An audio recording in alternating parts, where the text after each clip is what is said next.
के अंदर pollen grain का मूवमेंट। चलिए इतना याद हो गया, बहुत याद हो गया। नर्वस सिस्टम कितने भागों में बटा हुआ है? 3, CNS, PNS और ANS। ठीक है, नर्वस सिस्टम का स्ट्रक्चरल यूनिट कौन कहलाता है? न्यूरॉन। सेंस ऑर्गन के साथ न्यूरॉन का कौन सा भाग जुड़ा होता है? डेंड्राइट्स। दो न्यूरॉन के जुड़े हुए भाग को क्या कहते हैं? साइनेप्स कहते हैं। न्यूरॉन मैसेज को किसको देता है? स्पाइनल कॉर्ड में। तो न्यूरॉन का मैसेज स्पाइनल कॉर्ड में किस फॉर्म में जाता है? इलेक्ट्रिक इंपल्स के रूप में जाता है। स्पाइनल कॉर्ड मैसेज को किसे देगा? ब्रेन को। किस रूप में देता है? इलेक्ट्रिक इंपल्स के रूप में। ब्रेन का डिसीजन किस में आएगा? Magnetic impulse. किस में आएगा? Spinal cord. स्पाइनल कॉर्ड से न्यूरॉन में आएगा। चलिए इतना याद हो गया, बहुत याद हो गया। आंख को कौन सा रिसेप्टर कहते हैं? Photo receptor. त्वचा को क्या कहते हैं? Thermo receptor. नाक को क्या कहते हैं?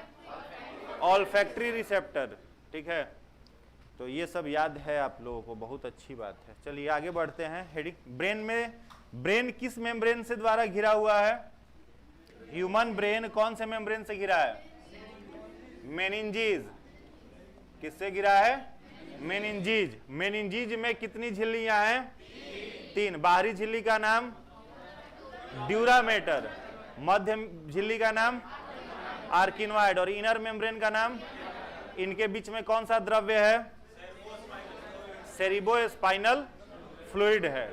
ठीक है, ब्रेन का कितना भाग होता है? 3। ये लिखवा दिए थे।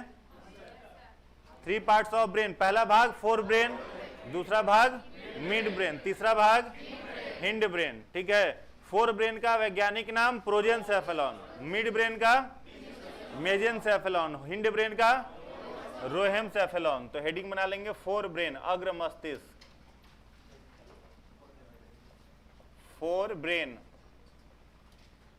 इसको हिंदी में कहते हैं अग्र मस्तिष्क। इसमें डैश देकर के लिखिएगा, it is frontal part of brain divided into 2 parts. यह मस्तिष्क का अग्रभाग है, यह मस्तिष्क का अग्रभाग है, जिसे 2 वर्गों में विभाजित किया गया है, जिसे 2 वर्गों में विभाजित किया गया है। हो गया। पहला सेरिब्रम, पहला लिखिएगा सेरिब्रम, हिंदी में भी कहते हैं सेरिब्रम। इसमें डैश देकर के लिखिएगा, it is the largest part of brain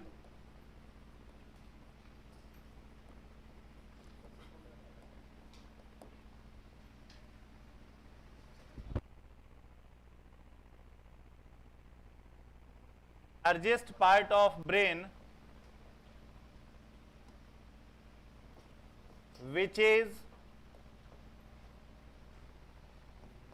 the site of memory, IQ, intelligence,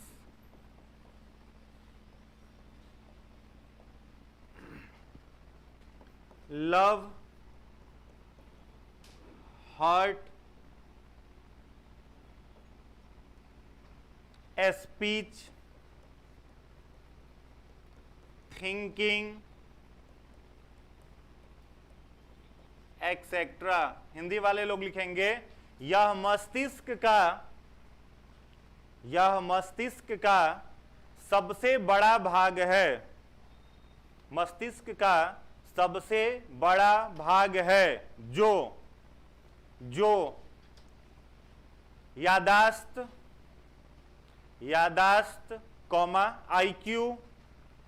IQ comma बुद्धिमत्ता कॉमा चतुराई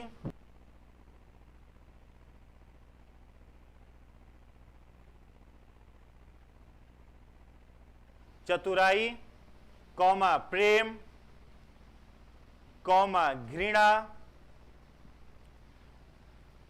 कॉमा बोलचाल और सोचने का केंद्र है। और सोचने का केंद्र है। हो गया। दूसरा लिखिएगा डाइएनसेफेलॉन। डाइएनसेफेलॉन इसमें डैश दे करके लिखिएगा it is site of hungerness and thrust. यह भूख तथा प्यास, यह भूख तथा प्यास का केंद्र है। यह भूख तथा प्यास का केंद्र है। हो गया। अब देखिए पहला इसमें कौन सा अग्र मस्तिष्क का भाग है? सेरिब्रम। तो सेरिब्रम जो है यह मस्तिष्क का कैसा भाग होता है? सबसे बड़ा भाग होता है। ठीक है। और सबसे छोटा कौन होता है? सेरिबेलम। और सबसे बड़ा कौन? सेरिब्रम। तो सेरिब्रम सेरिबेलम में कंफ्यूज मत होइएगा। सेरिब्रम मतलब जितना आप काम कर रहे हैं वह किस मन की ऊर्जा से कर रहे हैं? सेरिब्रम से कर रहे हैं। ठीक है। अभी हम लोग बातचीत कर रहे हैं, किससे कर रहे हैं? सेरिब्रम से कर रहे हैं। ये एक्टिव है। ठीक है। तो लार्जेस्ट पार्ट है मानव मस्तिष्क का, जिसके अंतर्गत इतनी सारी चीजें होती हैं। मेमोरी होता है। मेमोरी मतलब अलग अलग हो सकता है। आप में 2 GB का हो, किसी में 6 GB का हो, किसी में 512 MB का हो, अलग अलग हो सकता है। तो जो आपका मेमोरी है वह किसमें है? सेरिब्रम में। जो भी यादाश्त है बचपन से लेकर के अभी तक का, कुछ पुराने जन्मों का भी, पिछले जन्मों का भी। ठीक है। जैसे मानव मन की अगर बात किया जाए तो हम लोगों का ब्रेन और हम लोगों का माइंड दोनों 2 अलग अलग चीजें हैं। समझ पा रहे हैं? ब्रेन और मन दोनों अलग अलग चीजें हैं। ब्रेन और माइंड अलग अलग चीजें, मस्तिष्क और मन अलग अलग है। ठीक है। मस्तिष्क का मतलब हार्डवेयर और मन का मतलब सॉफ्टवेयर। जैसे कंप्यूटर का डिब्बा क्या है? हार्डवेयर है। और इसके अंदर विंडोज क्या है? सॉफ्टवेयर है। वैसे ही मन सॉफ्टवेयर है, ब्रेन हार्डवेयर है। ब्रेन का यह हम लोग भाग पढ़ रहे हैं। ठीक है। ये हम लोग क्या पढ़ रहे हैं? ब्रेन का भाग। कौन कौन सा? सेरिब्रम, डाइएनसेफेलॉन, फलना डिमका, जो भी है सब ब्रेन है, यानी हार्डवेयर है। और इसके अंदर सॉफ्टवेयर कौन काम कर रहा है? मन काम कर रहा है। तो मन के भी 3 हिस्से हैं। साइकोलॉजी में मिलता है पढ़ने के लिए। मन के कितने भाग? 3। पहला मन का जो हम लोगों का भाग होता है उसे हिंदी में कहते हैं चेतन मन। क्या कहते हैं? चेतन मन। अंग्रेजी में कहते हैं कॉन्शियस माइंड। ठीक है। दूसरा मन जो होता है वह होता है अवचेतन मन।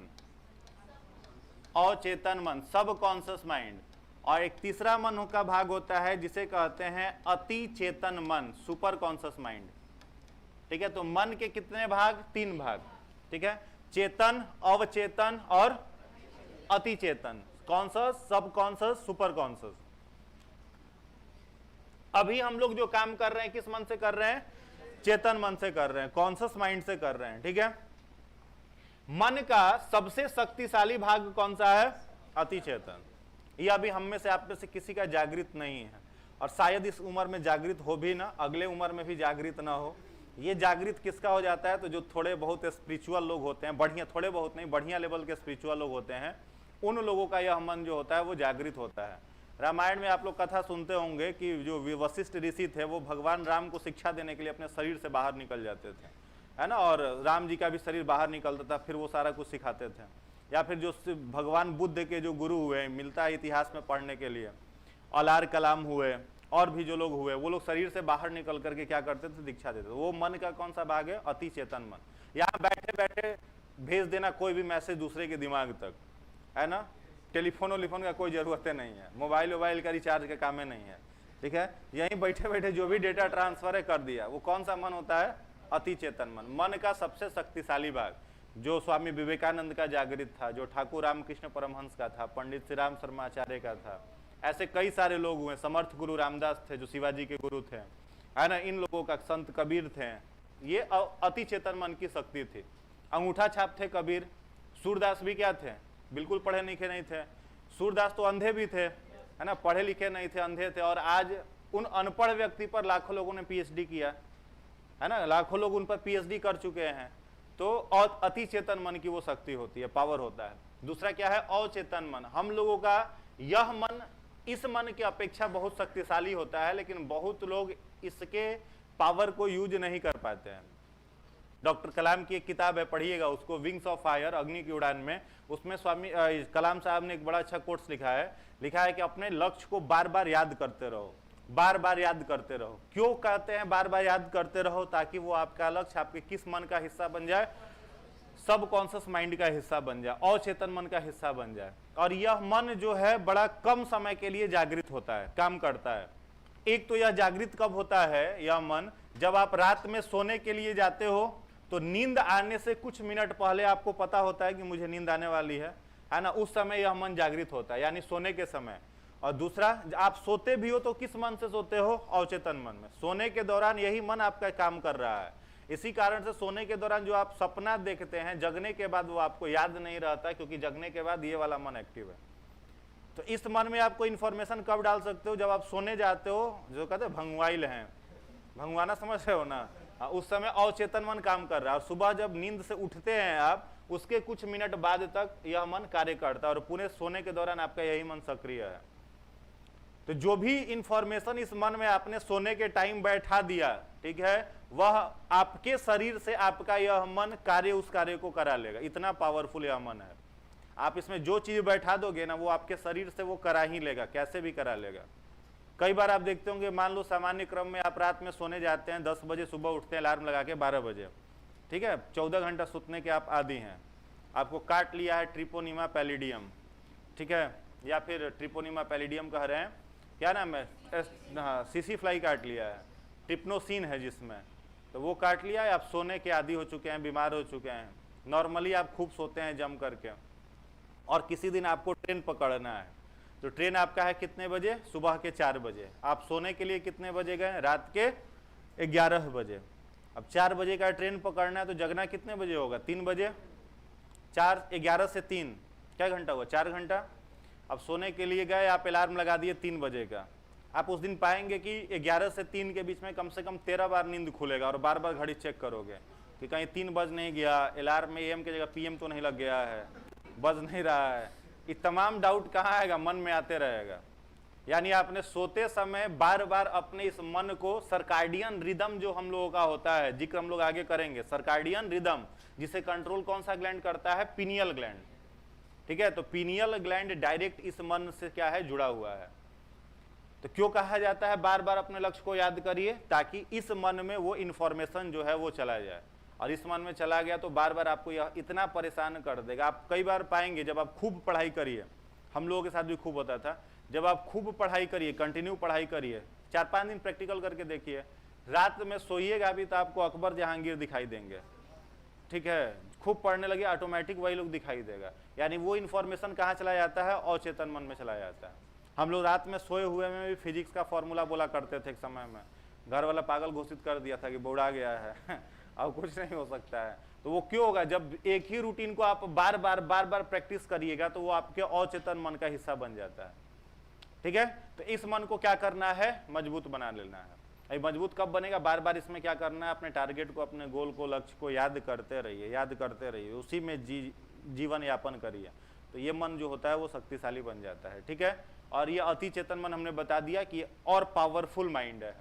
अभी तक मानव के इस मन का हिस्सा, अगर ब्रेन की बात किया जाए, तो ब्रेन का केवल और केवल कितना % यूज हुआ है?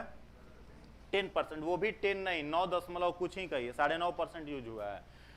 आप गूगल पर जाकर के सर्च करेंगे who is the genius man of world, तो नाम आता है अल्बर्ट आइंस्टीन का। ठीक है, उन्हीं का नाम आता है। आइंस्टीन जब मरे तो उनके शरीर को डॉक्टर लोगों ने हॉस्पिटल में थे तो उनके मस्तिष्क को खोल के, ब्रेन को खोल करके उनका ब्रेन देखा। जब ब्रेन का उनका डॉक्टर लोगों ने परीक्षण किया तो पाया कि उनके सेरिब्रम में 10 खांचे बने हुए थे, 10 खांचे बने हुए थे। तो डॉक्टरों ने क्या कहा कि आइंस्टीन ने अपने ब्रेन का कितना यूज किया है, 10% यूज हुआ है। अब सोचिए केवल 10% कोई व्यक्ति यूज कर ले और थ्योरी ऑफ रिलेटिविटी देता है, समय से बाहर निकल करके व्यक्ति कुछ भी कर सकता है, इसकी परिकल्पना कर रहा है, हम लोग सोच नहीं सकते हैं। आइंस्टीन इतने जीनियस वैज्ञानिक हुए कि उन्होंने अपने जीवन में कोई प्रयोगशाला नहीं बनवाई, कोई लैब नहीं बनवाया। उनका जो सहयोगी था वो कहा कि सर हम लोग भी लैब बना लेते हैं, आप वहीं रिसर्च करिएगा बैठ करके। आइंस्टीन बोले कि हमें किसी लैब की कोई ज़रूरत नहीं है, हम जहाँ बैठते हैं मुझे कॉपी पेन चाहिए, हम अपने दिमाग को कहीं भी कॉन्सेंट्रेट कर सकते हैं। तो इतना जीनियस जो वैज्ञानिक आइंस्टीन था, कितना कर पाया ब्रेन का हिस्सा, 10% केवल। हम लोग चेक करें अपना तो -2%, 2%, 1%, है ना, 2-4-5% अगर यूज कर लिया इस दिमाग का तो जो चाहते हो वो प्राप्त हो सकता है। जितना आप चाहते हो उपलब्धि हासिल करना, इसके कुछ हिस्सा को उपयोग करके हम लोग प्राप्त कर सकते हैं। और थोड़ा सा स्पिरिचुअल साइकोलॉजी पढ़िएगा तो आप पाइएगा कि जब व्यक्ति का शरीर से आत्मा निकलता है, शरीर छूटती है, तो उसके साथ उसका अचेतन मन भी जो होता है वो जाता है। ठीक है, जब कोई व्यक्ति मरता है तो मन उसका उसकी आत्मा के साथ जाता है, ऐसा वर्णन साइकोलॉजी में आता है, मनोविज्ञान में आता है। अब उसके शरीर के साथ उसकी आत्मा के साथ उसका मन भी गया। अब इसमें यह भी है कि पुनर्जन्म भी होता है कुछ। अब पुनर्जन्म हुआ तो मन भी उसके साथ गया। अब इस अचेतन मन में आपने पहले से कूड़ा कचरा ठोक ठोक के भर के रखा है ना, गार्बेज इसमें आपने एकदम फुल कर दिया, एकदम ऊपर तक गार्बेज है। तो यह मन आपको अगले जन्म में भी परेशान करने वाला है, छटपटाते रहोगे अगला जन्म में भी। ठीक है, इसलिए क्या काम करना है, मन को साफ कर लेना है, मन को ठीक कर लेना है। कौन से मन को, अचेतन मन को। मेमोरी कार्ड यही है, इसी में सारा इंफॉर्मेशन होता है, समझ गए। तो जिद जो होता है, जिद का भी केंद्र कौन है, यही मन है, अचेतन मन ही उसका भाग होता है। इसी में किसी तरह का जो भी बात आता है उसको फिक्स कर लेने के बाद सारी चीजों को ये कर लेता है। कलाम साहब ने इस मन का और भी ज्यादा जिक्र किया, एक बड़ा अच्छा किताब लिखे हैं, तेजस्वी मन। कलाम की लिखी हुई किताब है एक, तेजस्वी मन। उस किताब को पढ़िएगा, अपनी लाइब्रेरी में हमको लगता है कि होगा, डेली प्रयास करिएगा 2-2 पन्ना पढ़ने का। तो तेजस्वी मन में मन के शक्ति के बारे में ही लिखे हैं कि मन से किसी भी प्रकार का आप कार्य चाहें वो कर सकते हैं। केवल संकल्प बल से बड़े बड़े लोगों का देखा गया है कि कैंसर जैसी बीमारी भी ठीक हुई है। ठीक है, उस किताब में सारा जिक्र उन्होंने किया है, कैंसर जैसा असाध्य बीमारी भी मन के शक्ति के कारण ठीक कर लिया गया। भारत के दूसरे प्रधानमंत्री थी शास्त्री साहब जो थे, एक बार गए एक हॉस्पिटल में, उनके हाथ में थोड़ा सा जख्म था, घाव हो गया था। तो डॉक्टर कहा कि इस घाव को शून्य कर देते हैं, उसके बाद इलाज कर देते हैं।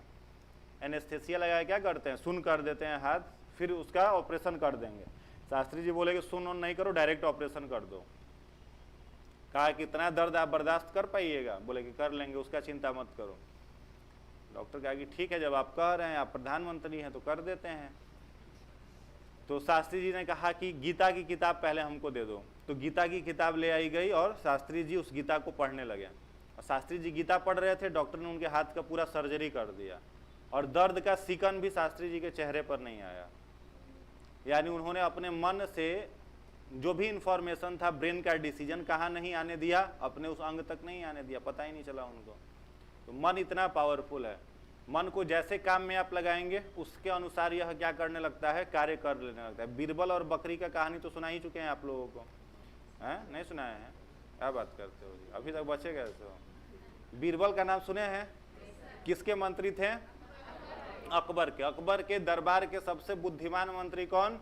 बीरबल। तो एक बार अकबर को मजाक सूझा कि चेक करते हैं हमारे यहाँ के, हमारे राज्य के कितने लोग समझदार हैं। तो अकबर ने क्या कहा कि एक बकरी लेकर के आओ। ठीक है, अकबर ने कहा अपने मंत्रियों से क्या लाओ, एक बकरी लेकर के आओ।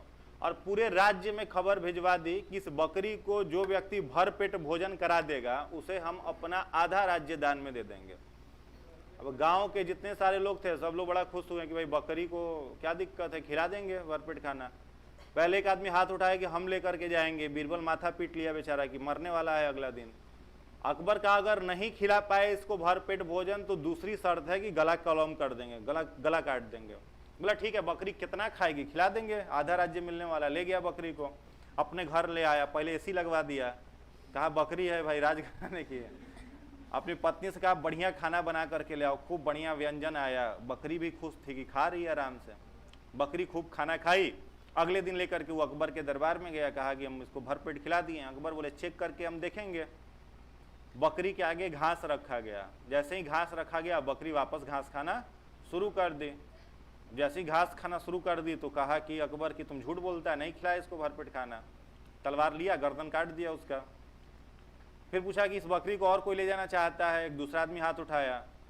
बेचारा बीरबल परेशान हो रहा था कि अगला दिन भी मरने वाला है, क्योंकि बकरी को कोई भरपेट नहीं खिला सकता। आप अपने घर पर जाइए, दिन भर खाइए, तो लोग क्या कहते हैं, बकरी जैसा दिन भर मुंह चलते रहता है इसका, बकरी जैसा मुंह चलते रहता है। वो ले गया बकरी को वैसे ही। अगले दिन लेकर के आया, फिर बकरी के आगे घास रखा गया। बकरी फिर घास खाना शुरू कर दी, उसका भी गला काट दिया गया। ऐसे देखते देखते कई लोग जो थे वो मारे गए। बीरबल एक दिन अकबर से कहा कि देखिए ये बकरी को हम ही खिला सकते हैं, आप लोग इसको मैनेज नहीं कर पाओगे, हम इस बकरी को ले जाते हैं। अकबर कहा कि देखो बाद बाकी लोग तो मर ही रहे, तुम भी क्यों मरना चाहते हो, छोड़ दो, नहीं ले जाओ बकरी को। बीरबल बोला आप उसका चिंता मत करिए, दे दीजिए हमको बकरी। ले गया बीरबल बकरी को। सब लोग एसी में रखते थे, और वो बकरी को कहाँ ले गया, मरुस्थल में, रेगिस्तान में, तपती धूप में, नीचे से बालू गर्म, ऊपर से सूर्य गर्म। बकरी का खूंटा ठोक दिया बालू में। बकरी भी कंफ्यूजन में है कि कहाँ ले आया हमको, है ना। उसके बाद बकरी को क्या किया, बीरबल गया और कहीं सूखा हुआ घास था, मरुस्थल में क्या मिलेगा, सूखा घास। तो सूखा घास ले आया कहीं से बटोर करके और बकरी के आगे रख दिया, और एक कांटेदार छड़ी ले लिया हाथ में। बकरी के आगे जैसा ही घास रखा, बकरी की आदत है घास खाना, वो घास खाने के लिए मुंह आगे बढ़ाई, तब तक एक डंडा बकरी के मुंह पर कांट वाला झाड़ी से। बकरी सोच रही है बेचारी के, तो धूप में खड़ा कराया है, सूखा घास दे रहा है, वो रसीला घास भी नहीं दे रहा है, ऊपर से मार भी रहा है, खाने भी नहीं दे रहा है। बकरी दिन भर घास खाने का प्रयास करती रही और दिन भर उसके मुंह पर डंडा बरसते रहा। एक सूखा घास का तिनका भी बकरी नहीं खा पाई पूरा दिन भर। अब मार के मुंह फुला दिया था वो अलग। अगले दिन बीरबल ले आया बकरी को राज दरबार में। अकबर से कहा कि इसको भर पेट खाना खिला दिया। अकबर कहा चेक करेंगे पहले कि खिलाए हो कि नहीं खिलाए हो। बीरबल कहा आप क्या चेक करिएगा, देखिए रसीला घास हम खुद लेकर के आए हैं। बढ़िया घास लिया, बकरी के सामने रख दिया, और बगल में वही डंटवा लेके खड़ा था। अब बकरी एक बार घास देख रही थी, एक बार बीरबल को देख रही थी। हिम्मत नहीं हो रहा था कि घास को मुंह लगाए, ठीक है। तो वो बकरी का मतलब क्या होता है, मन होता है। इसको जितना आप कंफर्ट में रखिएगा, जितना इसको कहिए कि भाई आसान है सब चीज़, उतना ही ज़्यादा आपको क्या करेगा, आलसी बनाएगा, निकम्मा बनाएगा। और इसको जितना ज़्यादा एकदम परेशान किए रहिएगा। सुबह में सो करके उठिएगा, मन करेगा 10 मिनट और सो लेते, तो 10 मिनट दोगे 2 घंटा जाने वाला है, वो आपको पता है पहले से, लेकिन फिर भी 10 मिनट के चक्कर में 2 घंटा बर्बाद करते हैं। तो मन को क्या करना है, उस कंफर्ट में। और एक बार वहां से आप मन को बाहर निकाल लिए, फिर इसका आदत बिगड़ेगा नहीं। जो यह कहता है उसका विपरीत करिए, तब मन से लड़ाई शुरू होता है, और तब जाकर के कहीं सब कॉन्शियस माइंड का जो पावर है तब ये निकल करके आता है। यही मन था किनका, जिनके जन्म दिवस को पूरा भारत युवा दिवस के रूप में मनाता है। कौन थे, स्वामी। कब मनाया जाता है युवा दिवस, नेशनल यूथ डे 12 जनवरी, ठीक है, 12 जनवरी ही था नेशनल यूथ डे। तो उनका विशेष जन्म दिवस किस लिए मनाया जाता है, क्या कारण था, कुछ किए थे कंट्रीब्यूट देश में, क्या किए थे। सबसे उनका फेमस उपलब्धि क्या था, वर्ल्ड रिलीजन ऑफ पार्लियामेंट, विश्व धर्म सम्मेलन में गए थे, भारत का प्रतिनिधित्व किया था। क्या बताने के लिए गए थे वहां पे, क्या बताने गए थे, हिंदुइज्म बताने गए थे, भारत की संस्कृति सभ्यता बताने गए थे। वहां पर क्या बोल के मजाक उड़ाया गया कि आप गेरुआ वस्त्र पहने। वहां जो लोग पहले से था वो लोग एकदम कोट टाइट, जूता मोजा पहन के टाइट था सब। इनको बैठने के लिए कहाँ दिया गया, तो जितने सारे लोग स्टेज पर थे कोना वाला कुर्सी इनको दिया गया। और बोलने के लिए क्या दिया गया इनको, कौन सा टॉपिक दिया गया, बोलने गए थे हिंदू धर्म पर, इनको क्या टॉपिक मिला, शून्य के ऊपर बोलना है। और वो भी शून्य आसानी से नहीं बोल दिया, बोलने के लिए दिया कब, लास्ट में, सबसे लास्ट में, जब ऑडियंस उठ के जाने लगा था। एक तो जो बोलने वाला था इतना पका दिया था ऑडियंस को, 10,000 ऑडियंस बैठे हुए थे हॉल में। लास्ट में सब ऑडियंस जो था उठ करके जाने लगा। उस समय कहा कि एक और वक्ता भारत से आए हैं विवेकानंद, वो भी कुछ कहेंगे आप लोगों से। तो सब ऑडियंस इनके तरफ देखा, रहे गेरुआ वस्त्र पहने हुए, क्या बताएगा, और सब तेजी से जाने लगा। विवेकानंद जी मंच पर आए, तब तक उनका जो एंकर था वो एक चौक उनके तरफ फेंका, डॉट बना पीछे बोर्ड पर, कहा कि 0 के ऊपर आपको अपना स्पीच देना है, शून्य के ऊपर बात करिए। अब आप गए हैं बीपीएससी देने के लिए और IIT JEE का क्वेश्चन दे दें तो क्या होगा आपका हाल। वही हाल उनका हुआ। गए हैं हिंदू पर बोलने के लिए, संस्कृति पर बताने के लिए, और टॉपिक बदल दिया, शून्य के ऊपर बोलना है। और वो भी इशारा किया कि केवल कितना देर बोलना है, 2 मिनट बोलना है। अब विवेकानंद जी भाई करे क्या करे, ऑडियंस भी खड़ा है, कोई बैठा हुआ सुनने के लिए नहीं है, कितना इंसल्टिंग है। उस चीज का इंतजार उन्होंने 3 महीना शिकागो में रह करके किया था, और जहाँ रहते थे वो भी बड़ा कठिन दौर था उनके लिए, भोजन भी नहीं मिलता था। एक बूढ़ी महिला थी, वो कूड़े में क्या डालती थी, सूखी रोटी डाल देती थी, तो सूखा रोटी वो उठाते थे वहां से और उसको क्या करते थे, पानी में भिगोते थे, और रोटी जब थोड़ा मुलायम हो जाता था खाने लायक तो उसको क्या करते थे, खा लेते थे। ऐसे करके 3 महीना गुजारा था उन्होंने शिकागो में। और लास्ट में बोलने के लिए कितना देर मिला, 2 मिनट। हम लोग रहते तो क्या कहते हैं, 2-3 फाइट मार के वहां से निकलते पहले। ये तो 3 महीना सूखा रोटी खाए हैं, ऊपर से ये हाल कर रहा है। विवेकानंद का ठीक है 2 ही मिनट बोलते हैं, मंच पर आए और क्या बोला, जो विवेकानंद के जीवन का टर्निंग पॉइंट माना जाता है। उन्होंने कहा sister and brothers of America, अमेरिकावासी भाइयों और बहनों, sister and brothers of America. 5 शब्द दिए थे। जो 10,000 लोग कुर्सी छोड़ के खड़े हो चुके थे, पीछे पलट के देखे और आकर के वापस कुर्सी पर बैठ गए। पूरे के पूरे 10,000 लोग वापस आके कुर्सी पर बैठ गए, और लगातार उस हॉल में 10 मिनट केवल ताली बजते रहा। ताली रुकने का नाम ही नहीं ला, 10 मिनट तक केवल ताली बजा। और जब ताली बज गया पूरा तो उतर करके वो मन से जाने लगे। तब लोग कर सब हल्ला किया कि भाई आप जा क्यों रहे हैं, कुछ बताइए, कुछ जिक्र करिए। अब जो एंकर था वो कहा कि ठीक है कोई दिक्कत नहीं, और 5 मिनट बोल लो। विवेकानंद 5 मिनट बोल करके फिर चुप हो गए। तो सब लोग, जितना ऑडियंस था, जा करके एंकर को पकड़ा, कहा कि इतना मारेंगे, जो माथा चाट रहा था सब उसको बैठा करके 4 घंटा से सुना रहे हो, जो काम का बात कर रहे हो उसको बोलने नहीं दे रहे हो। तो समय बढ़ा करके 1 घंटा किया, और 1 घंटा विवेकानंद ने पूरा दिया। अगले दिन से पूरे के पूरे साउथ, ये पश्चिम देश में, वेस्टर्न कंट्री जितना भी है, सब जगह पेपर में केवल और केवल स्वामी विवेकानंद छाए हुए थे। जितना यूनिवर्सिटी है सब जगह से कॉल आने लगा। एक व्यक्ति उनका मजाक उड़ाया, कहा कि आप उस देश से आए हैं जहां के देवी देवता रसिक होते हैं। यानी उसने किस पर तीर छोड़ा, भगवान कृष्ण पर। क्या कहा, आपके देश के देवी देवता क्या होते हैं, रसिक होते हैं। विवेकानंद ने कहा थोड़ी देर बाद जवाब देंगे, इसका भी नहीं बताएंगे। अगले दिन वह व्यक्ति फिर बैठा हुआ था, विवेकानंद आए अपना भाषण देने के लिए, तो भाषण देने लगे। 1 घंटे का स्पीच था उनका, आधा घंटा बोले होंगे। 8 से 10,000 लोग थे, आधा घंटा बोले थे। बीच में क्या किए, अपने स्टेज से उतरे, पोडियम छोड़ा और बिना किसी को बोले हुए हॉल से बाहर निकल गए। अब जैसे ही वो हॉल से बाहर निकल गए, कुछ दूर आगे गए, पीछे पलट कर देखे तो जो 10,000 8,000 लोग उस हॉल में था, सब लोग उनके पीछे पीछे आ रहे थे। सब लोग पीछे पीछे आ रहे थे। कुछ दूर जाकर के पीछे पलट के देखे, बोले आप लोग मेरे पीछे क्यों आ रहे हो। तो सब लोग का सही में हम आपके पीछे क्यों आ रहे हैं, हमको तो पता ही नहीं है। यानी 10,000 लोग उनका केवल शब्द सुन करके हिप्नोटाइज हो गया था। ये मैग्नेटिक पावर उनके शब्दों में रहा करता था। आप क्या समझते, केवल 4 शब्द बोल के 10 मिनट ताली बजवा लेना, और वो भी खड़ा हुआ ऑडियंस। यानी शब्दों से क्या निकलता है, जादू निकलता है। ये प्रूफ किसने किया, विवेकानंद ने किया। सारे लोग हिप्नोटाइज हो जाते थे जब वो बात करते थे, किसी से किसी को कुछ समझाते थे। तो आइंस्टीन के भी कई गुना अधिक ऊपर की चीज थे स्वामी विवेकानंद। अब भले रिसर्च उन पर कम हुआ या नहीं हुआ हो, ठीक है। तो ऐसे ऐसे जीनियस लोग केवल किसके दम पर शक्तिशाली बने, मस्तिष्क के दम पर। शिकागो में ही उनसे पूछा गया आप इतने अधिक शक्तिशाली कैसे हो, आपको डर नहीं लगता, आपको भय नहीं लगता। विवेकानंद के जीवन का एक ही कोट्स रहा है, भय ही मृत्यु है। डर को क्या कहते थे, मृत्यु का। जिस क्षण तुम डरते हो तत्क्षण तुम्हारी मृत्यु हो जाती है।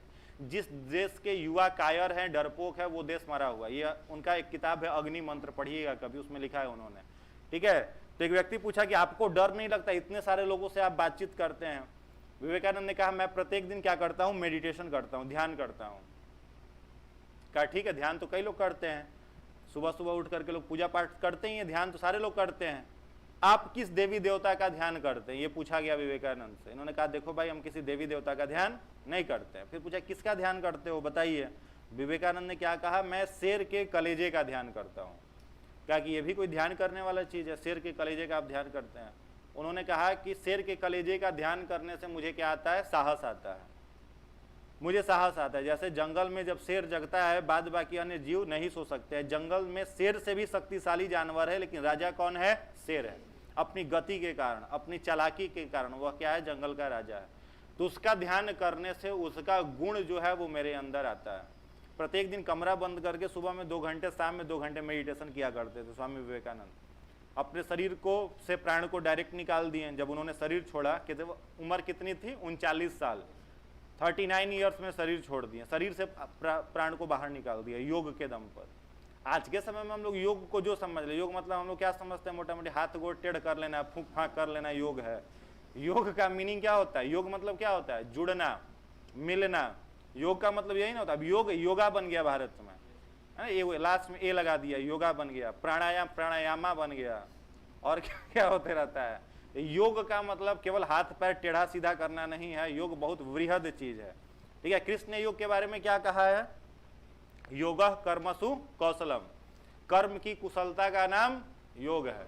तो आपका जो कर्म है उसको क्या करना है? ठीक करना है। तो चलिए, ये कितना क्या बताया आपको हमने? चेतन, अचेतन और अति चेतन। तो इस मन को क्या करना है? बहुत पावरफुल चीज होता है। ठीक है, इस मन को हमेशा मजबूत बना करके रखना है। ये केवल मजबूत रहा, बाद बाकी कोई दिक्कत नहीं आएगी, और आएगी तो आप उसको बहुत आसानी से निपट लीजिएगा, ठीक कर लीजिएगा। ठीक है, तो जितना भी मेमोरी है सब कहां पर है? ब्रेन के किस भाग में?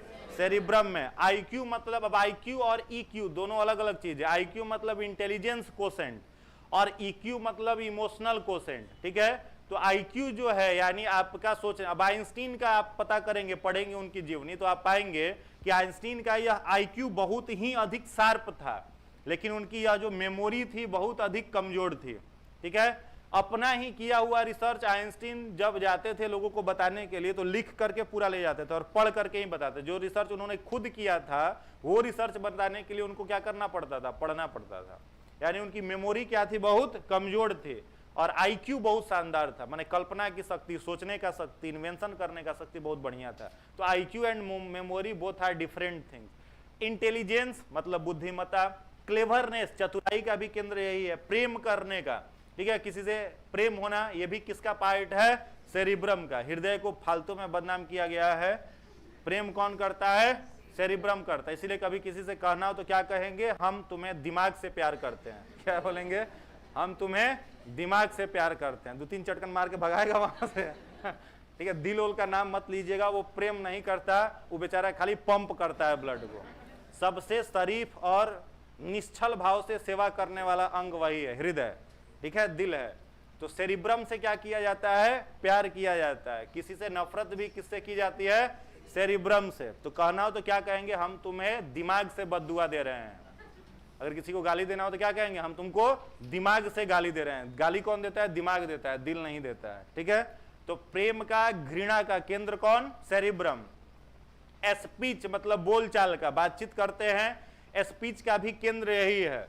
ठीक है, दिमाग डायरेक्ट काम करता है। अब किसी से बात करना, अगले दिन आपको किसी दोस्त से मिलना है, कुछ गपशप करना है, तो रात भर रिहर्सल करके थोड़े जाते हैं कि क्या बतियाना है, नहीं करते हैं। यानी आप बातचीत करते हैं तो डायरेक्ट ये काम करता है। थिंकिंग मतलब सोचने का, सबका केंद्र कौन? सेरिब्रम। इसी का दूसरा एक भाग है कौन सा? डायनसेफेलॉन। तो ये क्या काम करता है? It is the site of hungerness and thrust. भूख और प्यास लगती है तो ब्रेन का यही भाग जो है वो इंफॉर्मेशन देता है, मैसेज देता है। क्लियर है? क्लियर है ना? चलिए दूसरा लिखिएगा, मिड ब्रेन। मिड ब्रेन, मध्य मस्तिष्क, इसको मेजेनसेफेलॉन भी कहते हैं, हिंदी में मध्य मस्तिष्क। इसमें डैश देकर के लिखिएगा, इट इज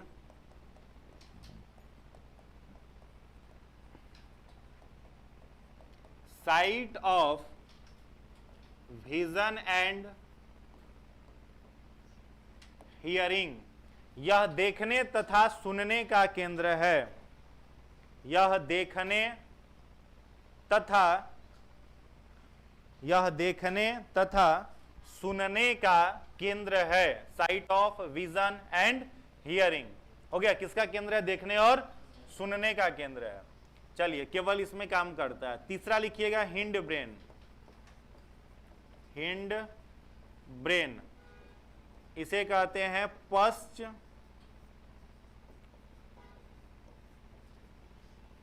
मस्तिष्क। पश्च मस्तिष्क, हिंड ब्रेन। डैश देकर के लिखिएगा, parts of hind brain are. पश्च मस्तिष्क के निम्न भाग हैं। पश्च मस्तिष्क के निम्न भाग हैं। पहला पहला लिखिएगा सेरिबेलम। सेरिबेलम, हिंदी में भी इसको सेरिबेलम ही कहेंगे, सेरिबेलम। इसमें डैश देकर के लिखिएगा, it is the smallest part of brain. It is the smallest part of brain which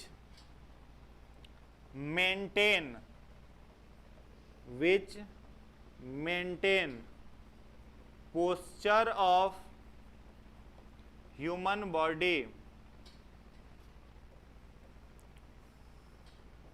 It is comma दे करके balancing part of brain. Hindi वाले लोग लिखेंगे यह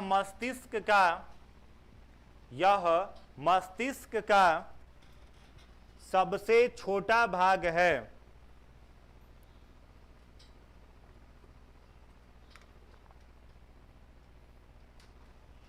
सबसे छोटा भाग है जो मानव शरीर को बैलेंस करने का कार्य, बैलेंस मतलब नियंत्रित, बैलेंस करने का कार्य करता है। जो मानव शरीर को बैलेंस करने का कार्य करता है। हो गया। इसी में एक और पॉइंट लिखिएगा, it gets stimuli from middle part. It gets stimuli from middle part of ear। यह कान के मध्य भाग से, यह कान के मध्य भाग से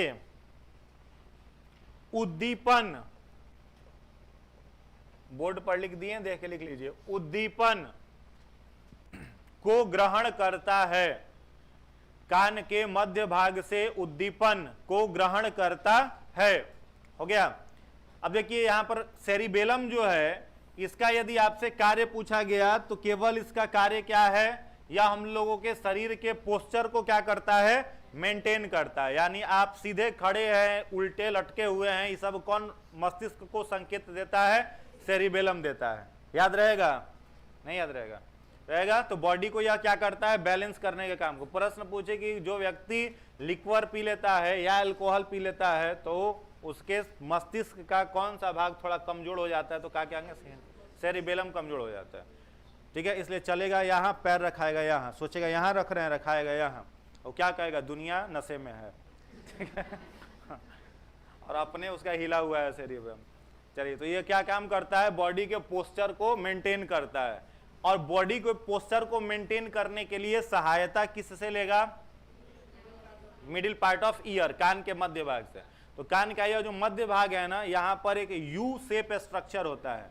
ठीक है, कान के मध्य भाग में एक यू शेप स्ट्रक्चर है। ठीक है, और इसी के अंदर क्या भरा हुआ रहता है, स्टेपिस नहीं, वो तो हड्डी हो गया। इसके अंदर क्या भरा रहता है, एक फ्लूइड भरा रहता है, लिक्विड। और ये जो फ्लूइड है यही आपके बॉडी को बैलेंस किए हुए है। ठीक है, और यही फ्लूइड अगर गड़बड़ा गया तो चक्कर उक्कर आना, ये सब समस्या होता है। फिर अगर गड़बड़ हो गया तो फिजियोथेरेपी देना पड़ता है। फिजियोथेरेपी से इसको फिर इस कप में डालना पड़ता है, तब जाकर के ठीक होता है। समझ गए? तो कान का काम क्या है, बॉडी के पोस्चर को मेंटेन करना। यही काम बंदर में क्या करता है, पूंछ करता है। ठीक है, बंदर को आप देखेंगे पेड़ पर बैठेगा तो हमेशा पूंछ को क्या करता है, नीचे लटका के बैठेगा। और वो काम हम लोगों में कौन करता है, ये करता है, ईयर करता है। पहले हम लोगों में भी था पूंछ, था ना पूछ हम लोगों में। किस समय था हम लोगों में पूछ, जब तक क्रो मैग्नन एप थे। आधुनिक मानव का पूर्वज कौन, क्रो मैग्नन है। रामापेथिकस से तब तो था ही। और आज भी पूंछ वाली जो हड्डी है, जिसको टेल बोन कहते हैं, आज भी है। कमर की सबसे निचली हड्डी क्या कहलाती है, टेल बोन, कॉक्सीडीना। ठीक है, तो कॉक्सीडीना या टेल बोन आज भी है, जो बताता है कि मानव में किसी समय पूंछ था। ठीक है, तो वो क्या काम करते, कब तक पूंछ था, जब पेड़ पर रहते थे। पेड़ पर ना रहते थे हम लोग, हाँ, उस समय बीपीएससी नहीं था, आराम से पेड़ पर रहते थे मस्त होकर के। कोई कंपटीशन नहीं था। वो तो कंपटीशन बढ़ाने का हम मुख्य कारण मानते हैं इसको, किसको, डार्विन को। वो नहीं रहता तो जनसंख्या भी नहीं बढ़ा होता इतना। आज हम लोग 142 करोड़ की श्रेणी में हैं, समझ रहे हैं, हल्की बात है। कितना है हम लोग भाई, मैं 143 मान लो, 142 करोड़ हम लोग हैं, और आज़ादी से पहले 33 करोड़। 1947 से पहले हम लोग कितने थे? 35 से 33 करोड़ के बीच थे, है ना। आज कितने? 143 करोड़। किसका सिद्धांत है? सिद्धांत का क्या नाम है? Theory of over production. ठीक है, इसको हम लोग पढ़े थे। ठीक है, सोचे बीपीएससी में आएगा, मन लगा के पढ़ लिए। चलो नेक्स्ट लिखना। पहला क्या था? सेरिबेलम, और दूसरा पार्ट हिंड ब्रेन का होता है मेडुला ऑब्लेंगाटा। दूसरा पार्ट लिखिएगा मेडुला ऑब्लेंगाटा। हिंदी में भी इसको मेडुला ऑब्लेंगाटा ही कहेंगे, मेडुला ऑब्लेंगाटा। डैश दे करके लिखिएगा। Last part of brain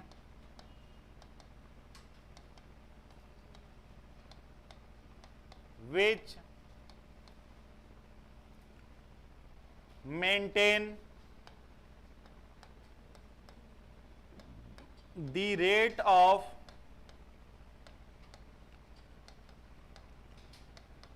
respiration, comma,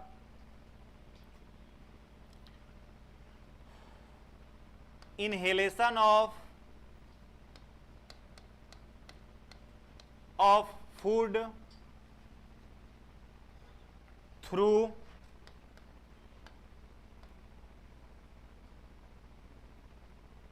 epiglottis, comma, vomiting, comma, blood pressure,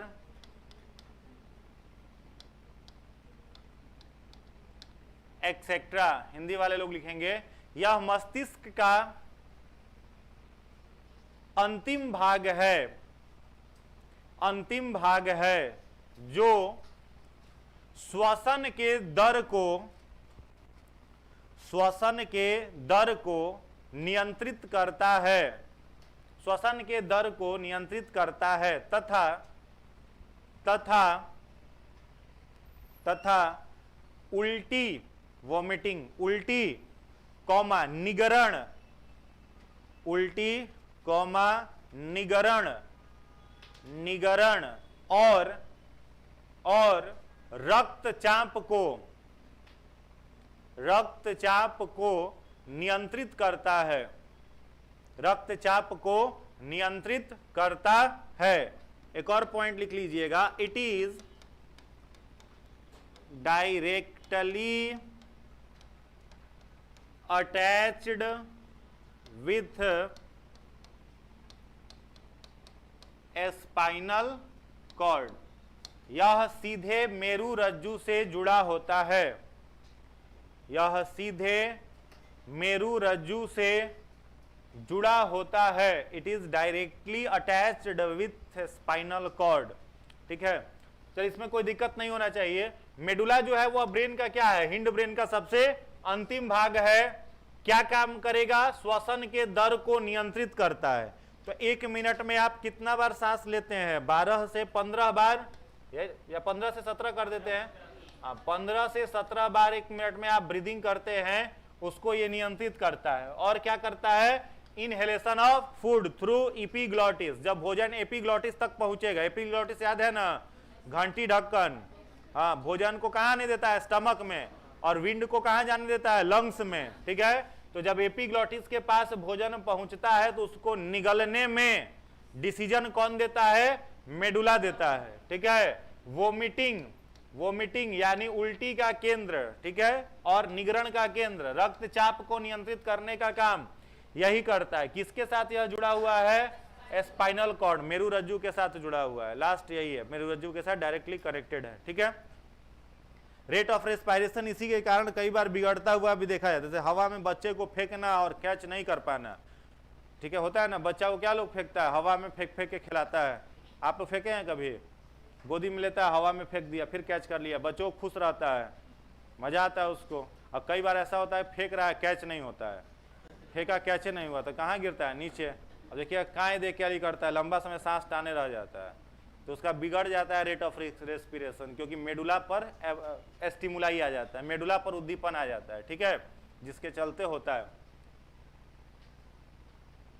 clear है? कोई दिक्कत इसमें?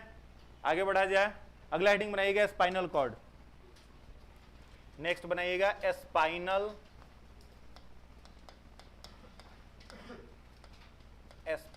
कॉर्ड। इसमें डैश दे करके लिखिएगा, इट इज लोकेटेड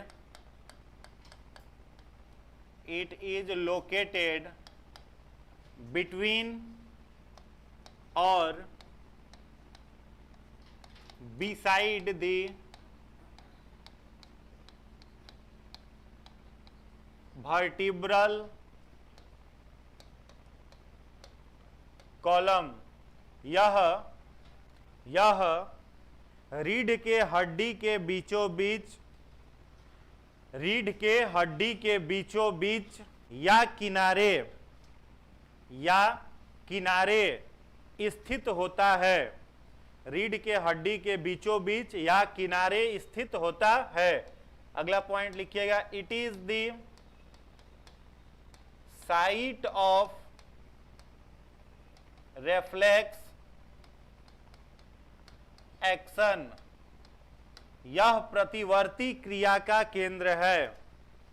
यह प्रतिवर्ती क्रिया का केंद्र है। It is the site of reflex action. अब देखो, नॉर्मल हम लोगों के शरीर में जो मैसेज होता है, सबसे पहले उस मैसेज को कौन रिसीव करता है? रिसेप्टर। यही करेगा ना? रिसेप्टर का मतलब आंख, नाक, कान, जीभ और त्वचा। रिसेप्टर इस मैसेज को किसको देता है? न्यूरॉन्स को, ठीक है। न्यूरॉन्स इस मैसेज को किसे देगा? स्पाइनल कॉर्ड को, ठीक है। स्पाइनल कॉर्ड इस मैसेज को किसे देगा? ब्रेन को देगा, ठीक है। तो यहां से मैसेज जा रहा है, या आप कह सकते हैं ये जो जा रहा है यह क्या है? इंफॉर्मेशन। यह है इंफॉर्मेशन। तो जो इंफॉर्मेशन जाता है यह कौन से नर्व से जाता है? सेंसरी नर्व से। किससे जाएगा? सेंसरी नर्व से।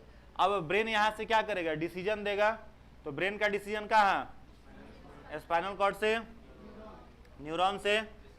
तब रिसेप्टर को इफेक्टर कह सकते हैं, ठीक है। तो इफेक्टर के पास आया, तो ये क्या आ रहा है? ब्रेन का डिसीजन। तो ब्रेन का जो डिसीजन आता है यह किस नर्व से आता है? मोटर नर्व से आता है, ठीक है। ये दोनों टर्म बहुत इंपॉर्टेंट है, याद रखना है। चलिए इसको बना लीजिए।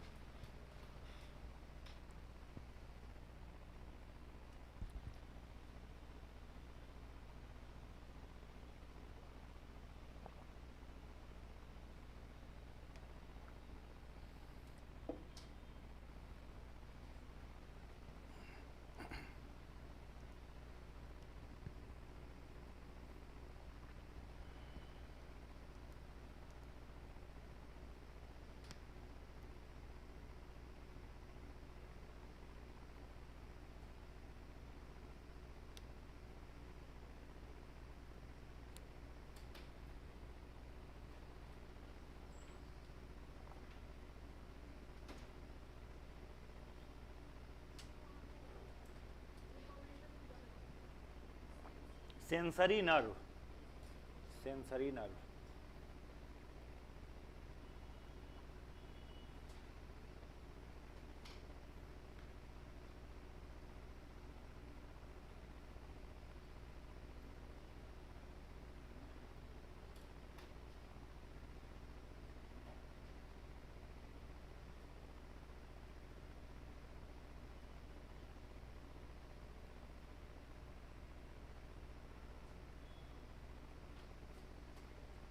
लिख लिए हैं। तो ये अगर हम आपसे पूछें कि बताइए ये रिफ्लेक्स एक्शन है, तो क्या कहिएगा? नहीं है। रिफ्लेक्स एक्शन ये नहीं है। रिफ्लेक्स एक्शन कब होगा? जब यहां से हम क्या मिटा दें? ब्रेन। लिख लिया ना ये सभी लोग? हाँ, अब यहां से हम जैसे ही इस ब्रेन को हटा दें, यह क्या बन गया? रिफ्लेक्स एक्शन बन गया। समझ में आई बात? तो रिफ्लेक्स एक्शन जो होता है इसमें डिसीजन कौन नहीं लेता? ब्रेन नहीं लेता। डिसीजन कहां से आता है? स्पाइनल कॉर्ड से आता है, उसको कहते हैं हम लोग रिफ्लेक्स एक्शन, प्रतिवर्ती क्रिया। तो पूछा जाए कि प्रतिवर्ती क्रिया में निर्णय लेने वाला अंग कौन सा है, तो क्या कहिएगा, स्पाइनल कॉर्ड है। कई बार आप गर्म प्लेट जैसे ही स्पर्श करते हैं तुरंत उसे छोड़ देते हैं, ठीक है। मान लीजिए किसी दोस्त के यहाँ आप रोज पहुंच जा रहे हैं, दोस्त चाह रहे हैं आपसे पीछा छोड़ा ले, ठीक है, तो कैसे पीछा छोड़ाएगा, आप उसके यहाँ गए, वो आपको कहा कि चाय पियोगे, आप कहेंगे पियेंगे, आपको चाय पीने के लिए कप में दिया, लोहा के कप में चाय दे दिया, ठीक है, मिट्टी के कप में नहीं दिया, या उसे लोहा के कप में दे दिया, उसका हैंडल उतना ही गर्म होगा जितना कि पेंदी गर्म होगा, बराबर रहेगा दोनों। अब पीने में अगर जैसे ही आप हैंडल पकड़ोगे तुरंत हाथ से क्या हो जाएगा, चाय छोड़ दीजिएगा। और ढीठ है कि चेक करते हैं पिए लेते हैं, ढीठ है तो पी लीजिएगा, तो अगला दिन ही मुंह पीने लायक कुछ रहेगा नहीं, सूझ जाएगा। तो यह क्या है, रिफ्लेक्स एक्शन है, गर्म प्लेट छूने पर हाथ का हट जाना, ठीक है। या फिर बाइक चलाइए तो कीड़ा मकोड़ा सामने आएगा तो आंख ऑटोमेटिक बंद हो जाना, यह सब प्रतिवर्ती क्रिया का उदाहरण है। इसमें डिसीजन किसका होता है, स्पाइनल कॉर्ड का होता है। आगे बढ़े, चलिए नेक्स्ट लिखिएगा, PNS. PNS peripheral nervous system, पारिधीय तंत्रिका तंत्र।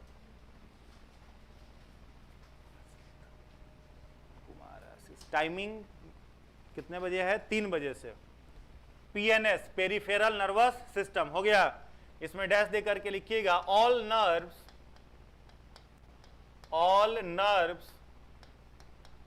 Arised from PNS. सभी तंत्रिकाएं पीएनएस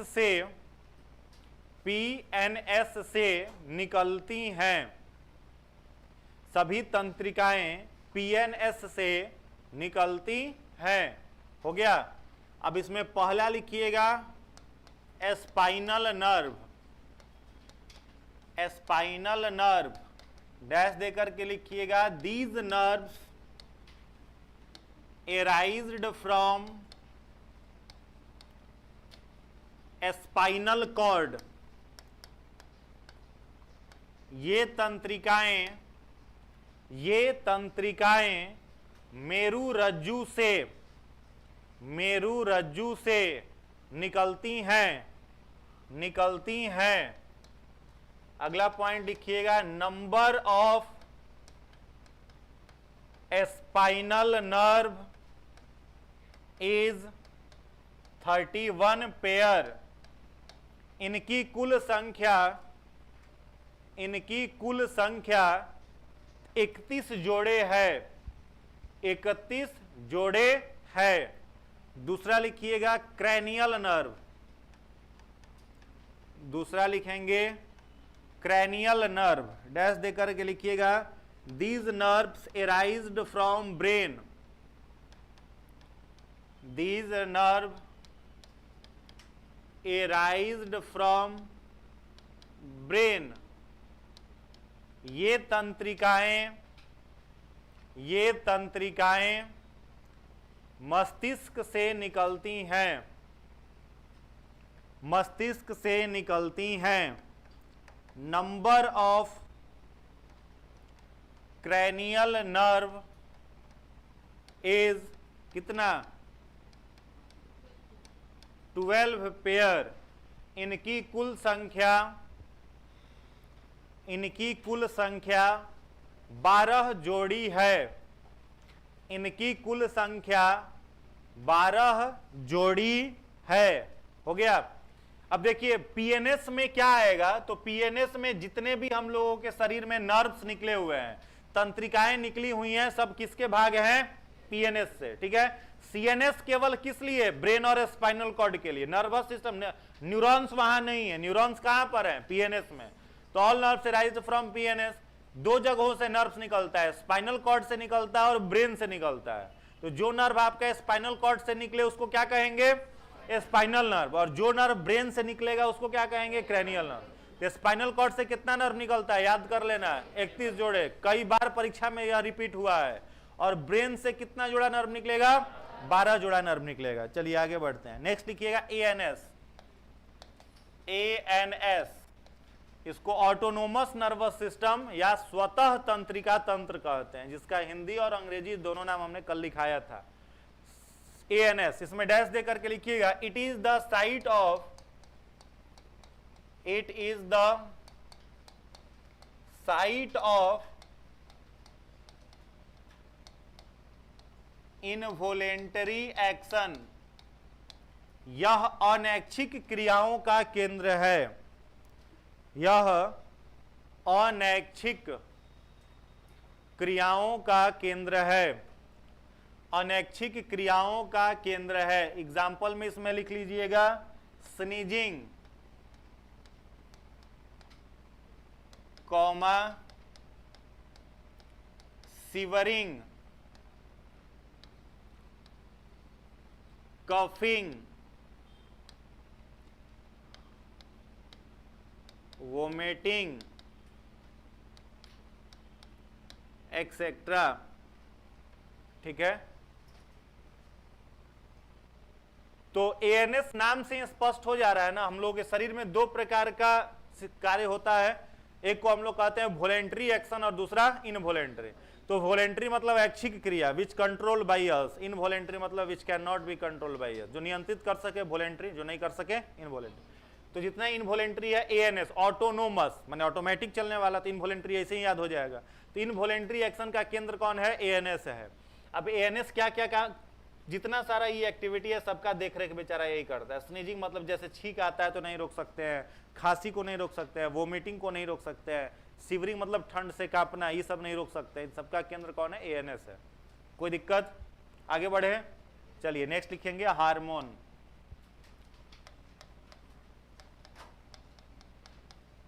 हार्मोन किसका हार्मोन है? प्लांट का नहीं है, ह्यूमन का है। ठीक है, ह्यूमन हार्मोन कर लीजिएगा। प्लांट का हार्मोन हम लोग पढ़ चुके हैं, पढ़ लिए हैं ना। हाँ, तो ह्यूमन हार्मोन, ह्यूमन हार्मोन, मानव हार्मोन, मानव हार्मोन। सोच रहे हैं कि ये दो चैप्टर, जैसे एक चैप्टर ह्यूमन फिजियोलॉजी हो गया, दूसरा न्यूरल कंट्रोल एंड कोऑर्डिनेशन आज खत्म हुआ तो ठीक है, नहीं तो कल खत्म होगा, आज तो नहीं होगा, कल खत्म होगा। तो उसके बाद केमिस्ट्री का दो चैप्टर पढ़ा देते हैं, ठीक रहेगा ना। दो चैप्टर खत्म होते रहेगा, क्या एक साथ दोनों खत्म हो जाएगा, बायोलॉजी और केमिस्ट्री। चलिए, ह्यूमन हार्मोन, मानव हार्मोन। तो देखिए हार्मोन का क्या काम है, पहला पॉइंट इसमें लिखिएगा, term hormone, term hormone comes from word hormonia. Term hormone comes from word hormonia which means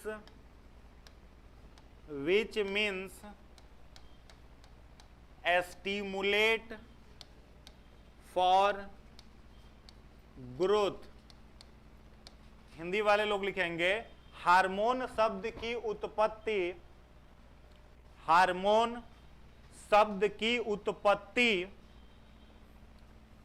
hormone शब्द की उत्पत्ति हार्मोनिया से हुई है। हार्मोन शब्द की उत्पत्ति हार्मोनिया से हुई है, जिसका मतलब वृद्धि हेतु, वृद्धि हेतु, वृद्धि हेतु उद्दीपित करना है, उद्दीपित करना है। ठीक है, तो हार्मोन किस शब्द से बना है? हार्मोनिया। जैसे फिजिक्स किस शब्द से बना है? आप लोग पढ़े होंगे फ्यूसिस। फिजिक्स किस शब्द से निकल करके आया है? फ्यूसिस। फ्यूसिस का मतलब क्या होता है? नेचुरल फेनोमेनन, प्राकृतिक घटनाओं को क्या कहा जाता है? फ्यूसिस। और यही फ्यूसिस मॉडिफाई होते होते बन गया फिजिक्स। केमिस्ट्री बना कीमिया से। ठीक है, वैसे ही हार्मोन शब्द किससे आया? हार्मोनिया से। और हार्मोनिया का मतलब क्या होता है? स्टिमुलेट फॉर ग्रोथ, कोई आपको ग्रोथ करने के लिए परेशान किए हुए है। स्टिमुलेट मतलब क्या होता है? डिस्टर्ब करना, परेशान करना, कोई आपको बार बार डिस्टर्ब कर रहा है कि आप ग्रोथ करो, यही काम किसका है? हार्मोन का है। अब हार्मोन हो या फिर इंजाइम हो, दोनों सेक्रीट कहां से होने हैं? ग्लैंड्स से। और ये ग्लैंड्स कितने प्रकार के होते हैं? दो प्रकार के। एक ग्लैंड होता है जिसे कहते हैं इंडोक्राइन ग्लैंड, ठीक है, और दूसरा जो ग्लैंड है इसे कहते हैं एक्सोक्राइन, एक्सोक्राइन ग्लैंड। और तीसरा जो ग्लैंड है इसे कहते हैं मिक्स्ड ग्लैंड, मेनली दो ही तरह का है, मिक्स्ड ग्लैंड जबरदस्ती वाला मामला है, मिक्स्ड ग्लैंड, ठीक है, इंडोक्राइन और एक्सोक्राइन। अब देखिए इंडोक्राइन ग्लैंड को हिंदी में क्या कहेंगे? अंतःस्रावी ग्रंथि। ये वाला ग्लैंड जो है इसको कहेंगे बहिर्स्रावी ग्रंथि या बाह्य स्रावी ग्रंथि, और मिक्स्ड ग्लैंड को कहेंगे मिश्रित ग्रंथि, ठीक है। तो तीन प्रकार का ग्लैंड है। इंडोक्राइन ग्लैंड जो होगा यह हमेशा किसको सेक्रेट करेगा? हार्मोन को। नाम याद रखना, यह हमेशा हार्मोन सेक्रेट करेगा, ठीक है। दूसरा, जो भी इंडोक्राइन ग्लैंड होगा यह कैसा होगा? डक्टलेस होगा। डक्टलेस का मतलब क्या? नलिका विहीन, डक्टलेस होगा, ठीक है। इसके जो एग्जाम्पल्स हैं वो कुछ लिख लीजिएगा, जैसे प्यूटिटरी ग्लैंड, हिंदी में इसको कहा जाता है पीयूष ग्रंथि। दूसरा एग्जाम्पल इसमें लिखिएगा पीनियल ग्लैंड, इसको हिंदी में पीनियल ग्लैंड ही कहते हैं, पीनियल ग्लैंड, पीनियल ग्रंथि। तीसरा लिखिएगा थायरॉयड ग्लैंड, हिंदी में इसको अवटु ग्रंथि कहा जाता है। चौथा लिखेंगे पाराथायरॉयड ग्लैंड, हिंदी में इसको परा अवटु ग्रंथि कहा जाता है। पांचवा लिखेंगे थाइमस ग्लैंड, हिंदी में भी थाइमस ग्रंथि।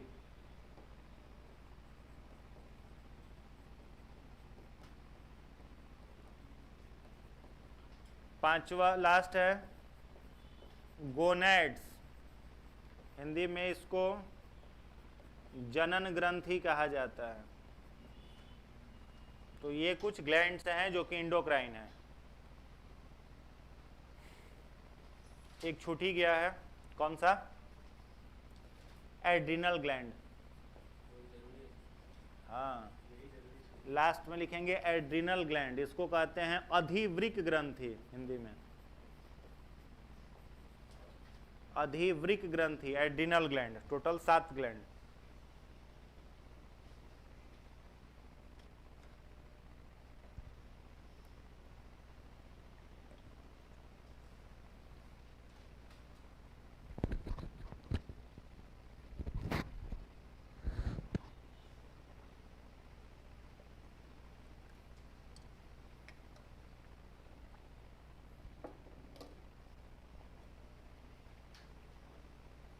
हो गया?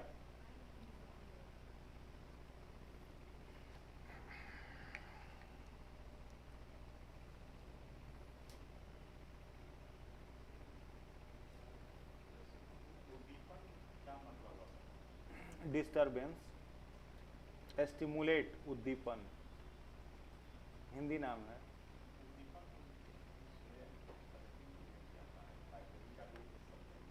बायोलॉजी का शब्द ही नहीं है। बायोलॉजी का शब्द कैसे होगा? जैसे आप बैठे हुए हैं, कोई आपको कलम से खोद रहा है तो स्टिमुलेट कर रहा है ना, उद्दीपित कर, उसी को कहते हैं, ठीक है।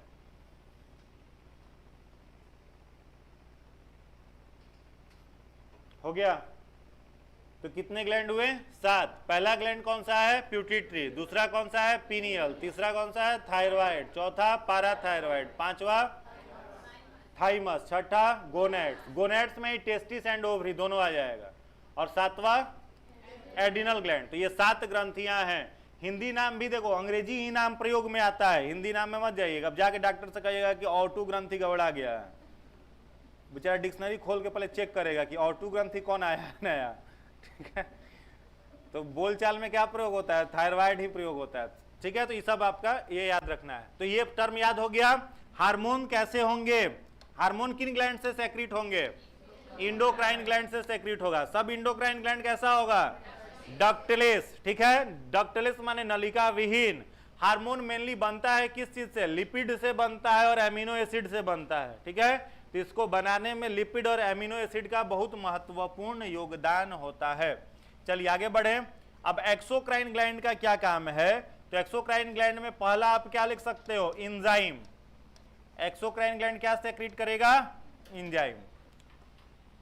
जितने भी एक्सोक्राइन ग्लैंड है बहिस्रावी ग्रंथि, वे एंजाइम्स निकालते हैं।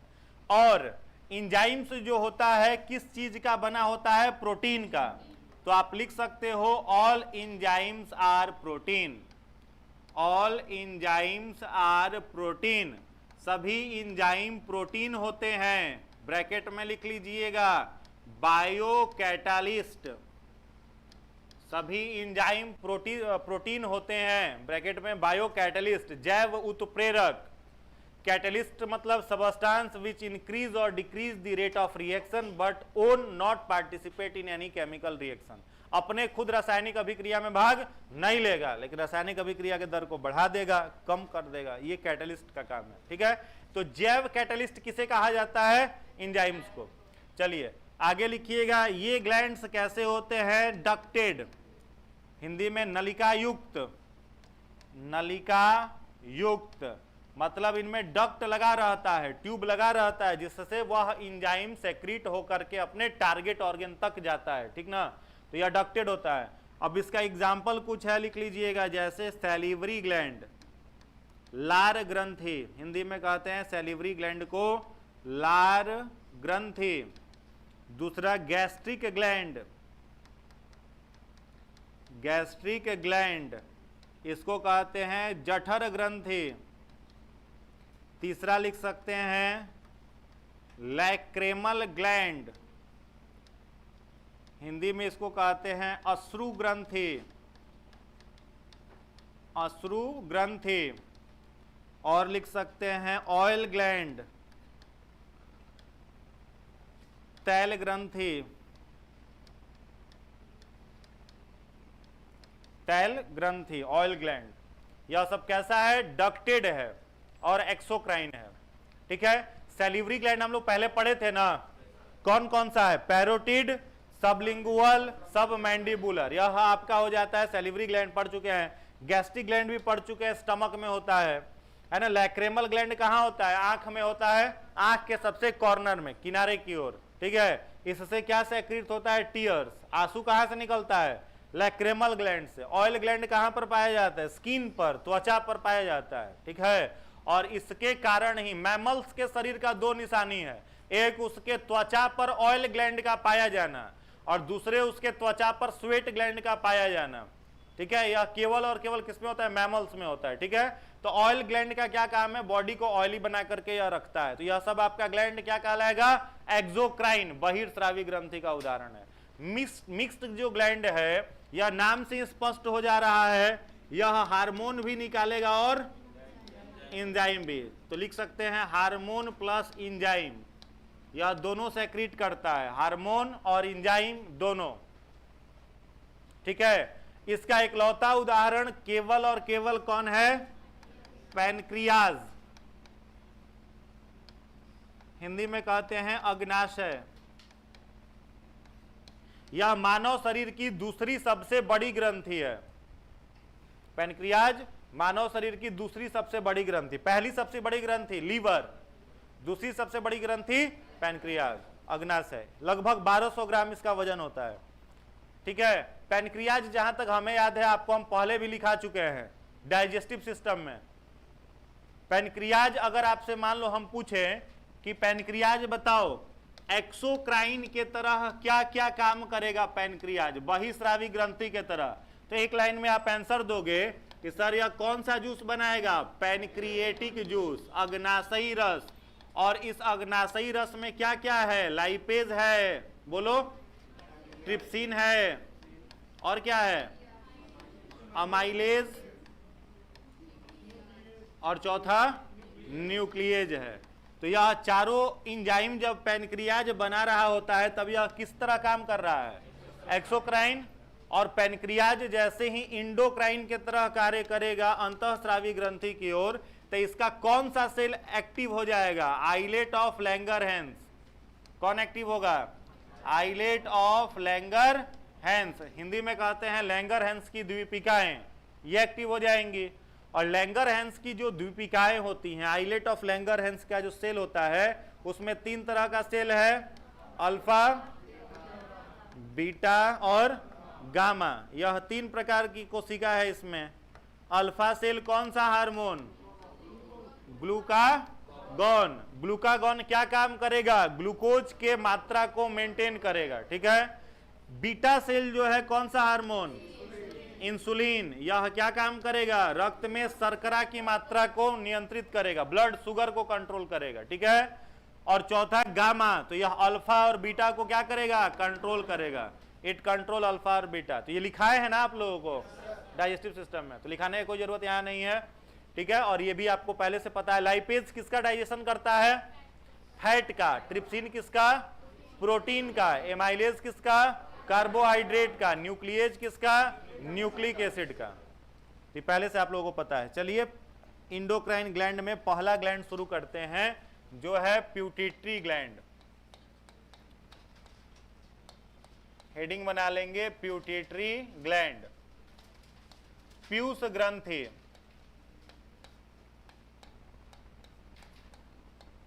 पीयूष ग्रंथि, इसमें डैश देकर के लिखिएगा। It is the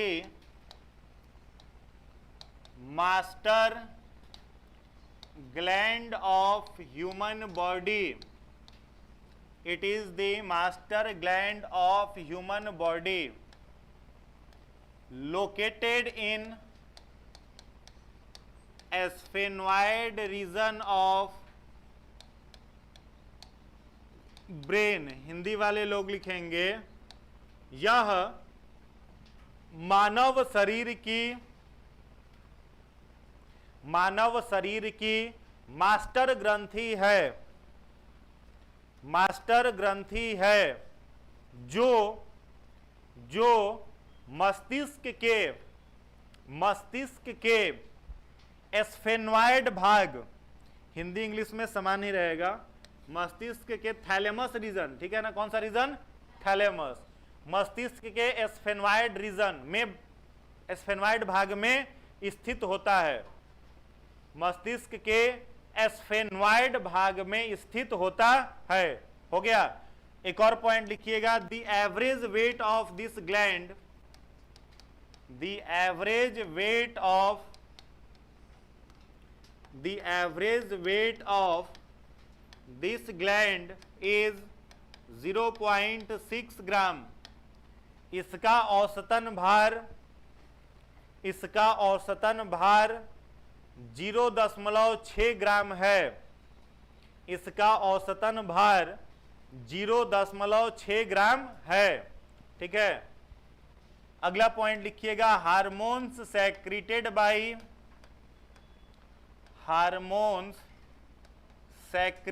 by this gland are, इस ग्रंथि द्वारा स्रावित निम्न हार्मोन है। इस ग्रंथि द्वारा स्रावित निम्न हार्मोन है। पहला सोमैटोट्रॉफिक हार्मोन, ब्रैकेट में लिखेंगे STH। हिंदी में भी इसको सोमैटोट्रॉफिक हार्मोन ही कहेंगे, सोमैटोट्रॉफिक हार्मोन ही हिंदी में भी कहेंगे, ठीक है। ब्रैकेट में लिखिएगा STH, डैश देकर के लिखिएगा। It is also called growth hormone, it is also called growth hormone.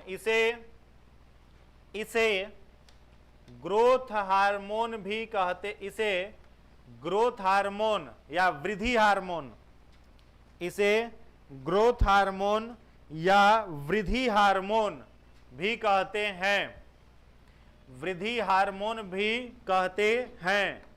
It helps in elongation of bone, यह हड्डियों की लंबाई को बढ़ाने का कार्य, हड्डियों की लंबाई को बढ़ाने का कार्य करता है। हो गया। अगला पॉइंट लिखिएगा, due to deficiency of this hormone, due to deficiency of this hormone, due to deficiency of this hormone dwarfism disease caused, dwarfism disease caused, इस हार्मोन की कमी से, इस हार्मोन की कमी से, इस हार्मोन की कमी से बौनापन, बौनापन ब्रैकेट में लिख लेंगे ड्वार्फिज्म, ब्रैकेट में लिखेंगे ड्वार्फिज्म, बौनापन, ड्वार्फिज्म रोग होता है, रोग होता है। कॉमा देके कंटिन्यू करिएगा, due to excess secretion of this hormone, due to excess secretion of this hormone, excess secretion of this hormone gigantism, gigantism और एक्रोमिगेली, जाइंटिज्म और एक्रोमिगेली, GIANTISM, जाइंटिज्म और एक्रो ACROMEGALI, एक्रोमिगेली रोग होता है, एक्रोमिगेली रोग होता है। अच्छा इंग्लिश बोल रहे थे, डिजीज कॉज, हिंदी वाले लोग लिखेंगे इस हार्मोन की अधिकता से, इस हार्मोन की अधिकता से विशाल कायता, विशाल कायता, विशाल कायता ब्रैकेट में लिखिएगा जाइंटिज्म या एक्रोमिगेली, जाइंटिज्म या एक्रोमिगेली रोग होता है, रोग होता है। हो गया। अब देखो फटाफट, प्यूटिटरी ग्लैंड जो है इसे कौन सा ग्लैंड बोला गया? Master gland. क्यों बोला जाता है? कुछ कारण है क्यों बोला जाता है, बताइए। सब ग्लैंड को कंट्रोल करता है। कैसे करेगा कंट्रोल? हार्मोन रिलीज करके। अच्छा एक बात बताओ, मान लो एक हार्मोन है थायराइड स्टिमुलेटिंग हार्मोन, ठीक है, TSH, तो यह TSH कौन बनाएगा? थायराइड बनाएगा।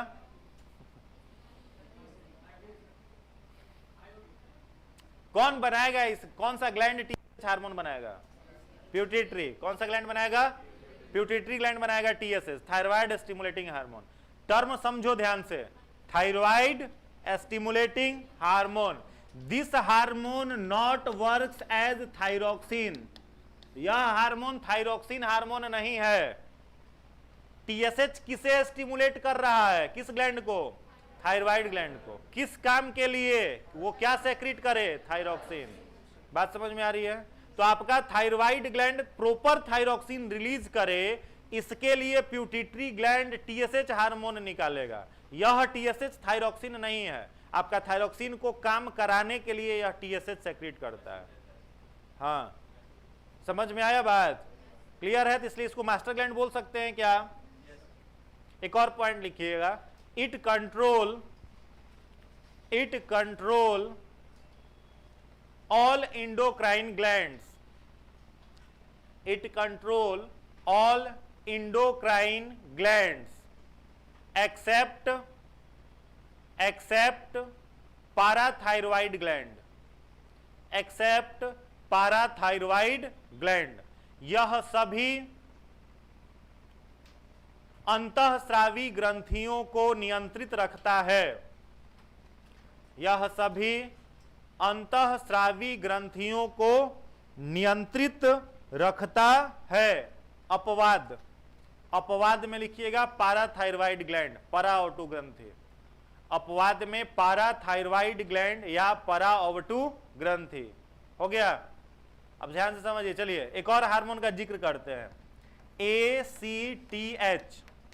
कौन सा हार्मोन है? ACTH, adrenocorticotropic hormone, adrenocorticotropic hormone ACTH। या जो ACTH है कौन सेक्रेट करेगा? Pituitary gland. किस ग्लैंड को कंट्रोल करने के लिए? एड्रीनो कॉर्टिकोट्रोपिक हार्मोन किस ग्लैंड को कंट्रोल करता है? एड्रीनल ग्लैंड को। किसको कंट्रोल करेगा? एड्रीनल ग्लैंड को। अब एड्रीनल ग्लैंड जो भी हार्मोन निकालता है, 3 प्रकार का हार्मोन एड्रीनल ग्लैंड निकालता है, आगे हम लोग पढ़ेंगे, और तीनों हार्मोन को सम्मिलित रूप से क्या कहा जाता है? कॉर्टिसोल। क्या कहते हैं? कॉर्टिसोल। उसमें कौन कौन से हार्मोन है? पहला हार्मोन है ग्लूकोकॉर्टिकॉइड, दूसरा हार्मोन है मिनरलोकॉर्टिकॉइड, और तीसरा हार्मोन है एड्रिनलिन। और इन तीनों को मिला देते हैं तो क्या कहलाता है? कॉर्टिसोल। तो आपका एड्रीनल ग्लैंड तीनों हार्मोन को निकाले, इसके लिए पिट्यूटरी ग्लैंड उसे स्टिमुलेट करता है। क्या निकाल के? ACTH। सभी ग्लैंड को कंट्रोल करेगा, गोनेड्स को भी कंट्रोल करता है, टेस्टिस एंड ओवरी को। ठीक है, कौन सा हार्मोन निकाल करके? FSH, follicle stimulating hormone, LH, luteinizing hormone, GTH, gonadotropic hormone. तो ये 3 हार्मोन निकालेगा जिससे गोनेड्स कंट्रोल हो जाएगा। तो सब ग्लैंड को कंट्रोल करने वाला यह हार्मोन निकालता है, केवल एक ग्लैंड को कंट्रोल नहीं करता, पाराथायरॉइड ग्लैंड, पराऑटो ग्रंथि। इसीलिए इसको क्या कहते हैं? मास्टर ग्लैंड कहते हैं। आई बात समझ में? चलिए, मस्तिष्क के किस भाग में स्थित है? स्फेनॉइड रीजन में, यानी एकदम यहां पर बीच में, यहीं पर है पिट्यूटरी ग्लैंड, स्फेनॉइड रीजन में है। वजन कितना? 0.6 ग्राम। कई जगह 0.8 ग्राम भी मिल जाता है तो घबराइएगा मत, बात सेम ही है। 0.6 या 0.8 ग्राम इसका वजन अन्य किताबों में अलग अलग मिलता है, तो इसका औसत मान इतना होता है। अच्छा, एक और चीज, यह मानव शरीर की दूसरी सबसे छोटी ग्रंथि है, पहली नहीं, सेकेंड स्मॉलेस्ट ग्लैंड है, याद रखना है। यह क्या है? सेकेंड स्मॉलेस्ट ग्लैंड, दूसरी सबसे छोटी ग्रंथि है, पहली नहीं है। मानव शरीर की दूसरी सबसे छोटी ग्रंथि। पहली सबसे छोटी ग्रंथि कौन सी है? पीनियल। ठीक है, और दूसरा ये। तो कई बार ऑप्शन में पीनियल नहीं देता है, क्वेश्चन दे देगा मानव शरीर की सबसे छोटी ग्रंथि का नाम बताइए, ऑप्शन में पीनियल देगा ही नहीं, तब ठीक किसको कर सकते हैं आप? पिट्यूटरी को। हाँ, देखिए ई ऑप्शन रहता है कि नहीं इस बार से, अब क्या देखिए क्या होता है। चलिए ठीक है, तो आज के लिए इतना ही, फिर अगले दिन अगले क्लास में मिलते हैं। आज के लिए धन्यवाद।